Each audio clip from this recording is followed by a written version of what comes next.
Ja. Det søndag og en liten oppdatering. Og med Anita Lindblom i bakgrunnen. Sånn livet. Jo, sånn livet. Enkelt og greit. Og gikk ut i går da.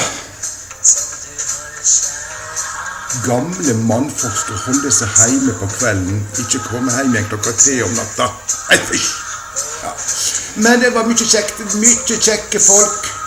Og så var det en liten sånn blondert tøs ifra jobba som heter et eller annet sånn flyvertinne i Norwegian, tror jeg. Veldig kjekk. Kropp og, flott og skjegg og, ja da. Det skulle ha tatt seg ut det. Ja, jeg tror venninne, han der Runar Tørsta,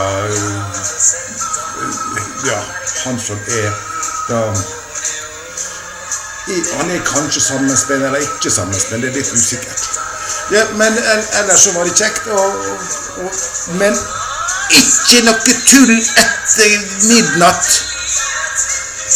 Ikke kropp til sånt.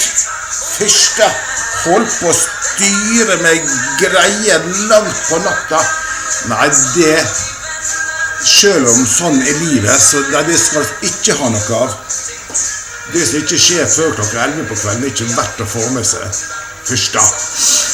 Men kan jo være at noen kommer og byr seg frem i dag da, på en søndag. Det er litt sånn søndagskos. Ja. Og så var jeg i Birkelunden, og jeg kjøpte ikke en eneste buk. Jeg kjøpte en liten chardonnay.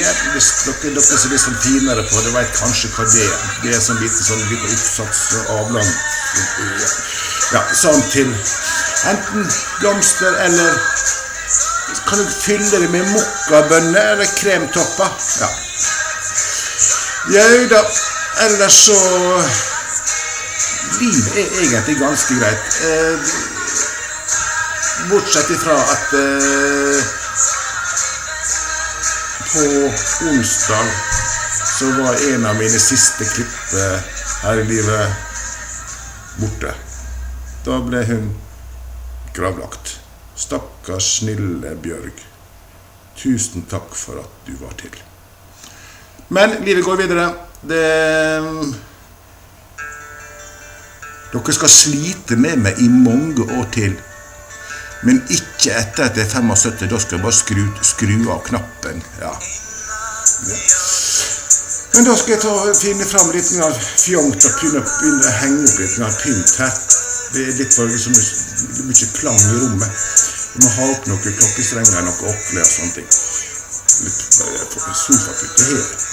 Ja da, ok, men ha en riktig god dag alle sammen.